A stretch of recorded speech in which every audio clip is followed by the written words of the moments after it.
Jason Vorherr, welcome to Australian Musician. Thanks, Greg. Thanks for having me. I'm interested in what the spark was that lit your fire for music in the first place. I think it was the TV show Countdown. As a family, we'd all sit around and watch that, and it's sort of after the episode would finish, my brother and I would go to our bedrooms and I'd get the tennis racket out and we'd pretend we were John Paul Young or Queen or whoever the band was that night. So that's kind of how we discovered the love for music, I guess. And your first instrument? Saxophone, actually. I played alto saxophone at high school. When I left high school, I had to give the saxophone back and kind of lost a bit of interest in it, and then always had a bass guitar from the age of 14, and that's what I thought, well, here's my in to the style of music that I really liked, which was pop music at the time. So a bass came second. And what about the albums and artists that inspired you back then? Well, as a kid in primary school, the band Kiss, they were like superheroes to me. And it was kind of I shared a bedroom with my brother, and we had one record player. He had ELO records and I had Kiss records. So it was always a tug of war to see who got to play their record first. But I guess it was the way it was all packaged up for a young kid in primary school. Kiss were like superheroes, you know. So tell me about your first bass. Oh, wow. My dad took me to Davis Music House in, was it Exhibition Street or Russell Street in the city? And we looked up on the wall and there was a Rickenbacker. And he said, son, when you get good enough, I might get you one of those Rickenbackers. But for now, you're going to have that $200 Axiom, it was called, a little P-bass copy, which I regret giving away. I wish I still had it. But so it started on a P-bass. And as you got into bass players that you admired? Number one bass player I love and still do is Phil Small from Cold Chisel.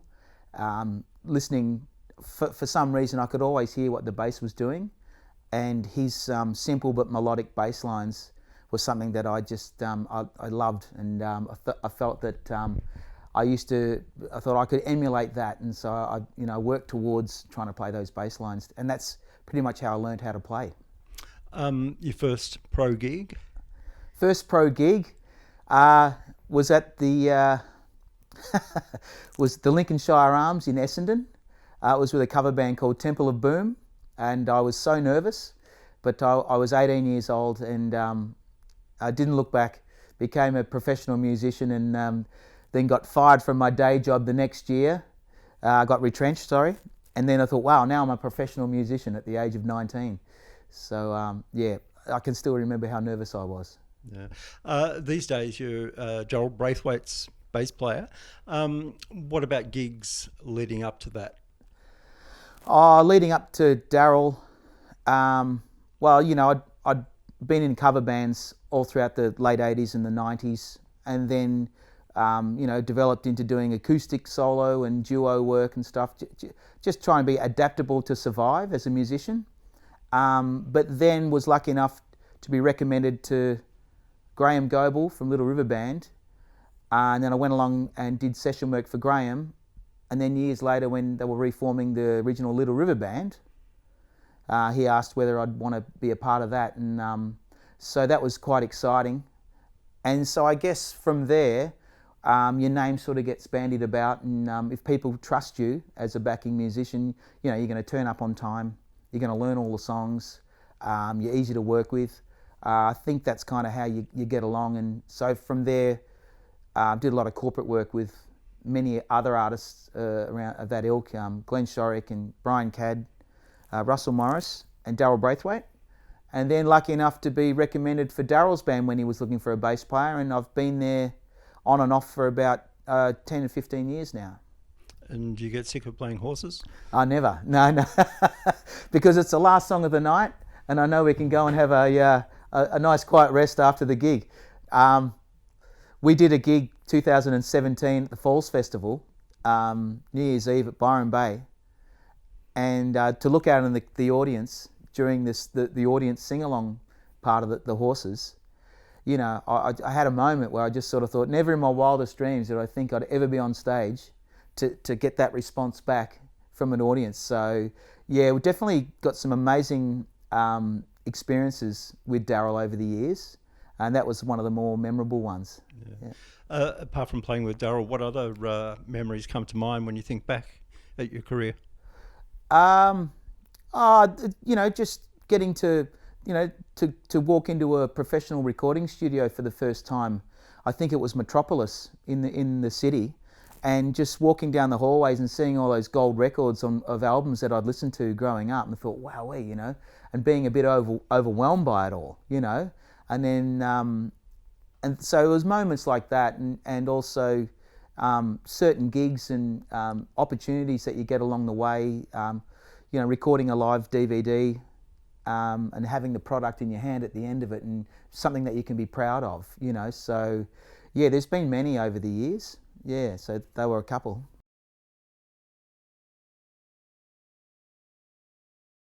The guitar you're holding, tell me how you acquired it and how it was used on the album. Well, I've only just recently acquired this in the last month or so from a friend of mine. I host an open mic night, and he was bringing this guitar along, and I love the sound of it through the PA. And I said, I would always love one of those Maton 808s. He goes, well, you can have this one if you like. So he let me buy it off him for really cheap. And it's just a great songwriting guitar.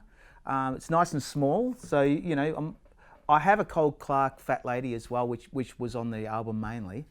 But this one, it just feels, because of the shape of it, I just want to pick it up all the time and start playing it. So it's just got a great neck, and it's a 94 808.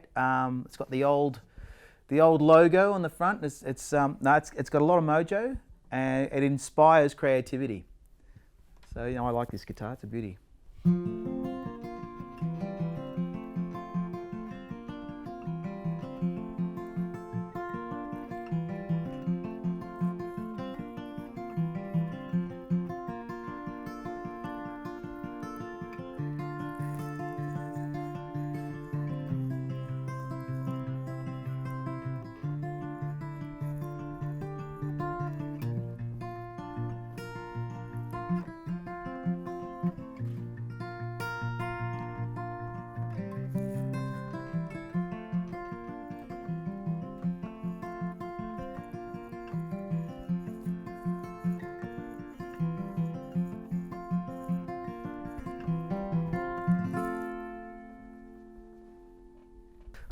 This is a 1972 Fender P bass, and as you can see, it's had a bit of a rough life.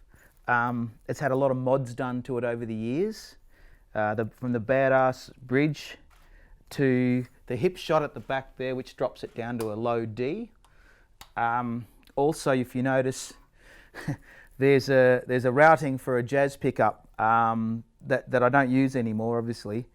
I had so many different pickups in this bass over the years.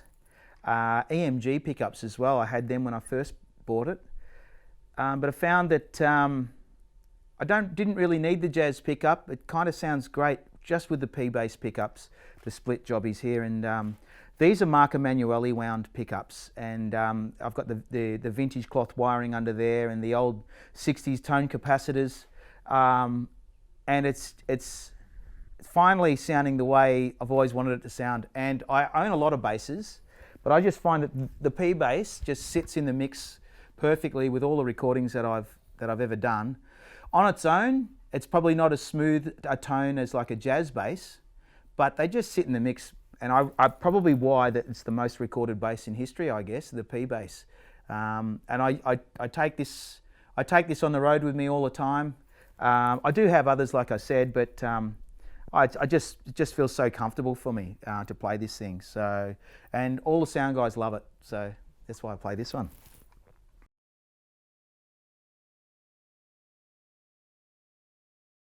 This year you released a solo album, Living in the Suburbs. Tell me about the concept and why you wanted to focus on the themes of suburbia. I guess like many other musicians that you'll interview at the moment, a lot of music it came out of the lockdown that we're all in over the last couple of years. And so, once again, you've got to try and adapt as a musician. So there were no gigs on, so I decided to do ISO gigs and put them over on the internet. And one day I did my little I did my sound check, and I thought, right, I'm going to go for a walk now. And I walked my dog down on the local football ground, and a guy came out and told me off. So you can't walk your dog in the football ground. Oh, okay, mate. So then I went back home, started sound check again, and just started singing, not on the football ground with your dog, And then I ended up writing a song about Upwey, which is the suburb where I live, because we could only do the 5 kilometre zone at that stage. And it actually turned out quite good, and I surprised myself. I thought, well, I didn't know I could write a song like that. And it sounded like something Greg Champion would write. And I know Greg, and I sent him the song. And he rang me back straight away, and he said, you know what? You need to write a whole album of those sort of songs.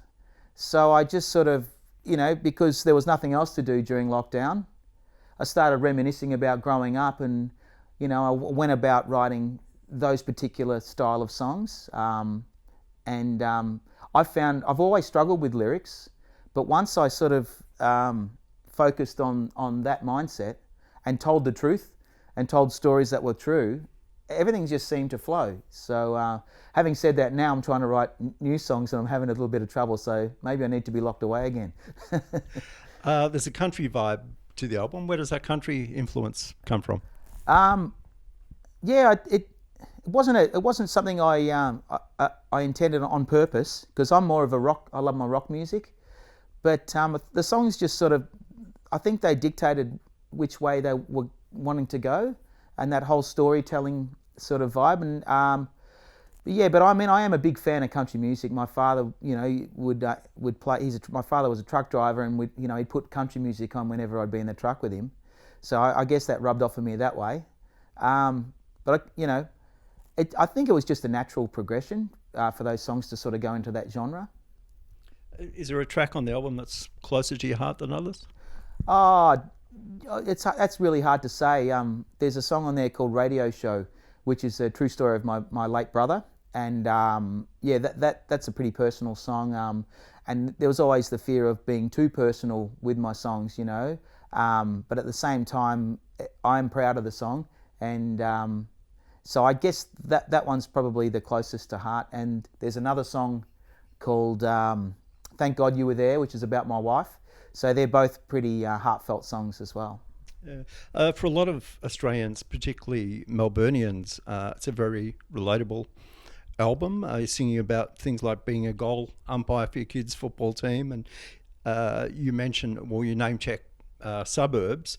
You don't hear a lot of that in Australian music. What do you think that is? Maybe it's because I don't think so much more anymore, but back in the day I think we were kind of a little embarrassed to sort of mention places where we're from. And I don't think it was until Greg McCainch from Skyhooks started singing about Bull and Calling and Carlton, and that it's okay to do that. Maybe they just don't believe they can do it. I don't know the exact answer to that. There should be more of it, I think, because I kind of get a kick out of it when I hear songs about local references, or if I see a movie on television and I know where that location is. I get a kick out of that sort of stuff. You've got a who's who of Melbourne's best musicians, yes, playing on this album. Jerry Pantasis, Marcel Yamuni, Peter Maslin, Garrett Costigan, Jeff Wells, heaps more. I guess it was a matter of calling in your mates. Yeah, well, I'm lucky enough to have met some of the best musicians in Australia over my time, and also producers. Steve Vertigan from Soggy Dog as well is where I recorded the album, and it was a lot of it was done remotely. Like Jerry has his own setup at home, and I would send him, a basic track of acoustic guitar and click track and lead vocal, and then he would send me back drums. And it was fantastic. It was like getting a Christmas present every time you'd open it up. And the fun was editing the parts too, like Steve Williams' harmonica playing. I said, Steve, can you play on this one particular song? And he sent me back so much harmonica. It was so many great licks. I didn't know which ones to leave out and which ones to put in. And that was the fun part, editing all of that. But that definitely have been blessed with some of the great musos I've got on the album, Peter Maslin included on drums as well. So there was quite a few good musos. You mentioned Steve Vertican produced the album here at Soggy Dog Recording. What's Steve's production style, and what did he bring to the album? Well, Steve's fantastic. He kind of lets you go, but so he lets you sort of develop your own sort of ideas. But when there's an opportunity there for him to sort of butt in on what he thinks, he'll definitely let you know. But I've learnt so much over the last year and a bit doing this recording. You know, Steve also taught me to just be ruthless with parts. You don't need to have all those fancy guitar licks. Is it right for the song? Yes or no? No. Okay, let's get rid of it. You know, and there were times there when I thought, oh, but that guitar lick was incredible. You know, yeah, but is it serving the song? So I think what we ended up with, there were a lot of what we ended up with was a very tasteful product. You know, there was many. Everything was just every lick was to serve the song. Every guitar part, drum part, and that's what I learnt mainly from Steve. You've already had a launch for the album at the Aqaba. Do you intend to play some more gigs? Absolutely, yeah. Getting the band that I had on my launch together might be a little bit of a struggle. I was quite fortunate to have Craig Newman play bass, Jerry Pantazis, Sam C, Garrett Costigan, Chris McGill, all play, and it was such a fantastic night at the Arco Bar. So I think in future, I've got a gig coming up in September 23rd at the Jimmy Hornets, and I'll do a set of my original songs and have the partners, which is Sam C and Glyn Mason, playing with me as well. So yeah, looking forward to that. But mainly I am kept busy with Darryl Braithwaite, so it's whenever I can fit him in, I'll try and do some shows for sure. So what's on for the rest of 2022? 2022, I think I have another song about to be released. It's a footy song. So that'll be coming out August, September, in time for the finals. So I'm looking forward to giving that a go. And after that, still more work with Darryl Braithwaite throughout the rest of the year at this stage. So should be good. What's the ultimate goal for you in music? It's to just keep enjoying what I'm doing. It's lovely to have people listen to your music and the whole thing. But I think you've got to enjoy it, number one. I think as long as I can still keep enjoying it, and just be grateful that I've been able to do gigs and play and record albums. It's fantastic. Jason Vorherr, thanks for joining us. Thanks, Greg. Thanks for having